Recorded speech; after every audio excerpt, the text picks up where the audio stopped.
A good Erev Shabbos and a Freilichen Chanukah. The Chanukah story is very familiar to all of us, and today we're going to do a deep dive into the details. Once upon a time, long, long ago, the Assyrian Greeks set about to dominate and conquer the Jewish nation in our land. They attacked Jerusalem, the eternal and undivided capital of Israel. They desecrated the temple. They made it unfit for service. Led by the Maccabees, the Jewish nation fought back and prevailed. Returning to the temple, the Beis Hamikdash, they wanted to resume the daily service, but they found only one jar of pure oil to light the menorah. Miraculously, this one-day supply lasted 8 days, which was enough to produce more oil to keep the menorah lit continuously. This is commemorated in our days by the 8-day festival of Chanukah, or rededication. The story, as we were told it as children, is pretty clear, pretty easy to remember, and inspiring in many ways. Yet when we revisit the story as adults, there's so much more to understand and appreciate, and so much more to inspire us in our times. And even though we're not exactly children anymore, we all have a bit of child in us, which is a good and important thing. At the same time, it's altogether fitting and proper to appreciate things with a more mature understanding. We have help in this from our great teacher, Rabbi Yosef Karo. He's one of our great teachers of halacha. In fact, many call him Maran, our master, and everyone calls him the Mechaber, the author or editor, the one who set the table for us. That's the ready table, the Shulchan Aruch, which means ready table, the code of Jewish law, which he first published in 1565, about 550 years ago. Shulchan Aruch, which we still study and consult today for the essential halachas that we then apply to our times and situations, was sort of a summary account of Rabbi Karo's earlier work, which was titled Beit Yosef, Beis Yosef, the house of Joseph. Beis Yosef is an extended and extensive running commentary on the entirety of an earlier code of Jewish law called Arba Turim, the 4 columns, which was compiled by Rabbi Yaakov ben Asher, who was born in Cologne, Germany, 750 years ago. Rabbi Yosef Karo's Beit Yosef commentary questions the Chanukah miracle in a way that yields a depth we probably didn't appreciate when we were 5 or 6 years old and we first heard the Chanukah story. It's so famous, it's so widely known that it's referred to shorthand as the Kasha of the Beis Yosef, the Beis Yosef's Kasha, the question of Rabbi Yosef Karo. And it goes as follows. The essential question, the Kasha of the Beis Yosef, is why do we have an 8-day holiday if the miracles were really only 7 days? Recall that they did find enough oil to last 1 day.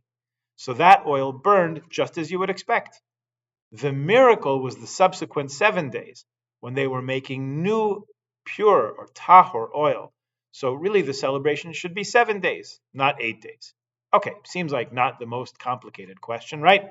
In fact, pretty simple on the face of it. Like any great question, it's better than any answer, although the question has given rise to rich conversation and debate in the last few hundred years. A couple of years back, a book called Yemei Shmona was published in Israel, which promised some 500 different responses to the Beis Yosef's question. We're not going to go into all of them today, but we'll sample a few. It's an interesting question, right? Since last Hanukkah, our essential Talmud class came to the point in the 2nd chapter of Tractate Shabbos, the chapter entitled Bameh Madlikin, with what shall we light? It starts off discussing kindling the Shabbos lights, which is why we review that Mishnah quickly in the Friday night davening. But before long, it touches on the question of kindling Hanukkah lights and asking about the nature of the holiday itself in a sugya called My Chanukah, what is Hanukkah, which is our source for our understanding of this holiday. That sugya, that passage that talks about Hanukkah, explains the history behind the holiday, the time and the place where we should light the menorah, the brachas to be said at the time of lighting, and who should light. The miracle of Hanukkah is that the oil lasted 8 days, as we said at the beginning, and we all know. But is it really? if you think about it and reflect that they found that 1 day supply of oil still sealed with the purity seal of the high priest, the Kohen Gadol, then really the miracle lasted just 7 days. 1 day of normal burning, just what you would expect from a 1 day supply of oil, then 7 days of miraculous burning. That's the essence of the question. Some explain that yes, the miracle of the lasting, the burning, was 7 days, but the miracle of the first day was the finding. That itself was miraculous because the Assyrians tried to ruin every single bit of everything in the temple. Finding one jug of oil, that was a miracle in itself.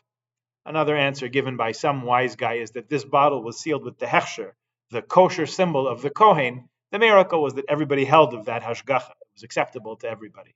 Ha ha ha. Still others say that the miracle of the first day was not oil related at all, it was war related. The miracle of the first day was winning the war. The miracle for the 7 subsequent days was the miracle of the oil lasting. But how exactly did it last? And why did it take 8 days to make more oil? Plenty of answers for that too.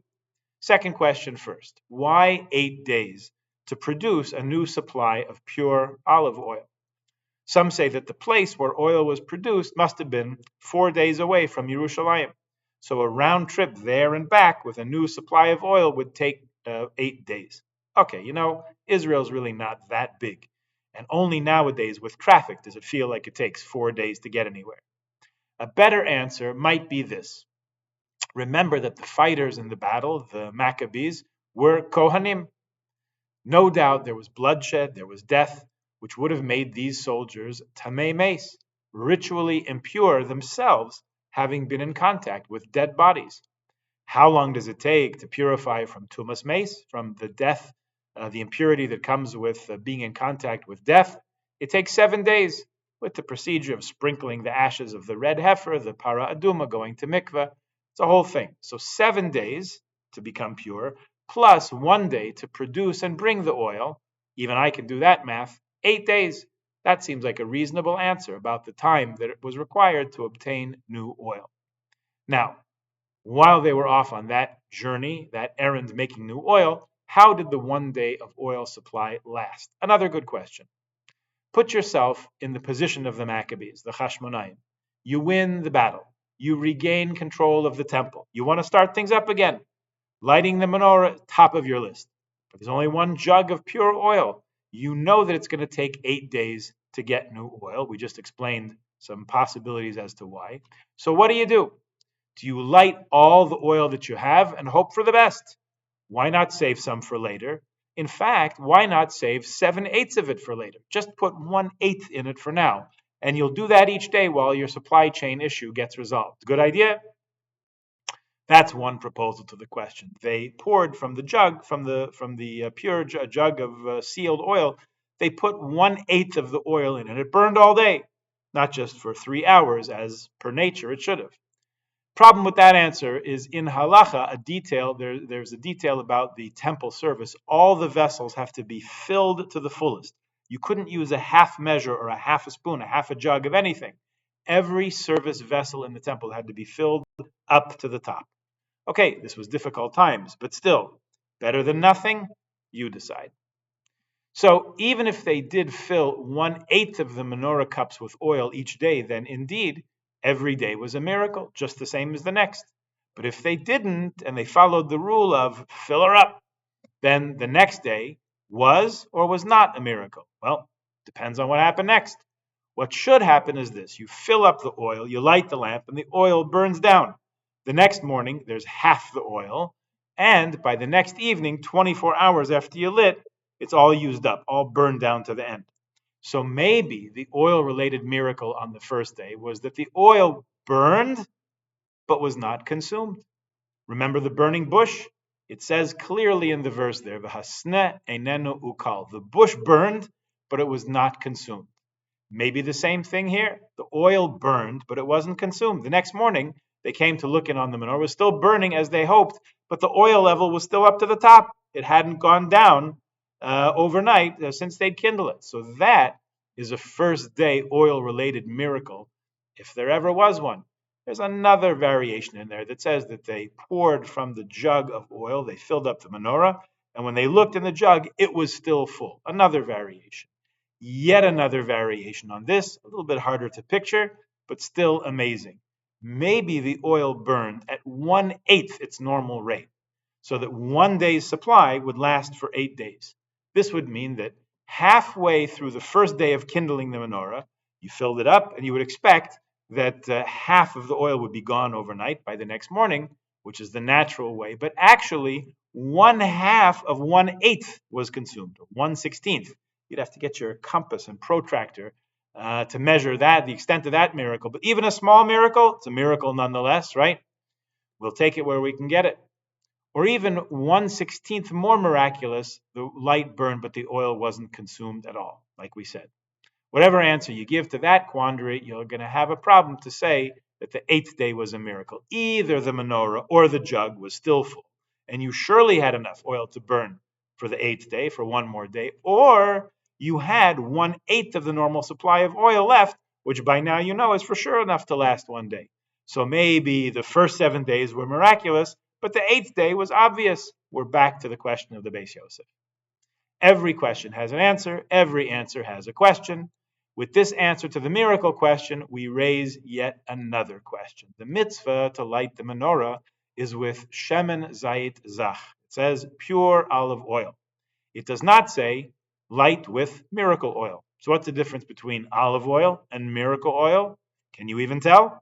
Can you look at a jug of oil and tell me if this oil came from squeezing olives or if this oil came from a miracle? How about how it burns? If you kindle a wick in it and the light burns, but the oil level isn't diminished, it's the same, does that make it miracle oil? Tough call. Above our pay grade. If you can tell the difference between olive oil and miracle oil just by looking, then you advance to the bonus round. The next question is, what's the difference between shemen tahor and shemen tameh? How can you tell the difference between pure olive oil and impure olive oil? There's no discernible trace. You cannot look at it and tell. You can't even test for tahara. You have to simply trust the seal on the bottle. If it's sealed with the Kohen Gadol's seal, then it's still tahor. If it's not sealed anymore, then it's not pure. So what are you supposed to do if you don't have any oil at all?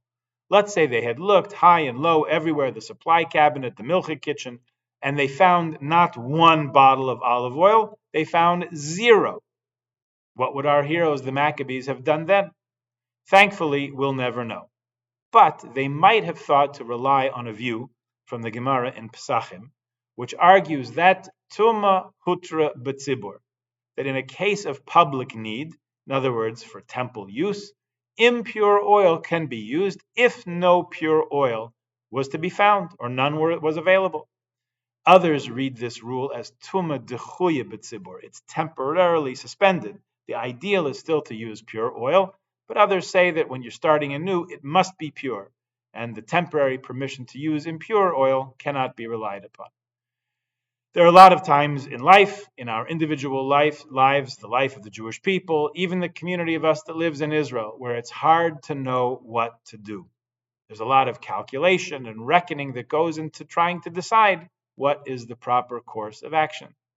The example from lighting the menorah at this rededication of the temple is this. There may be an easier way.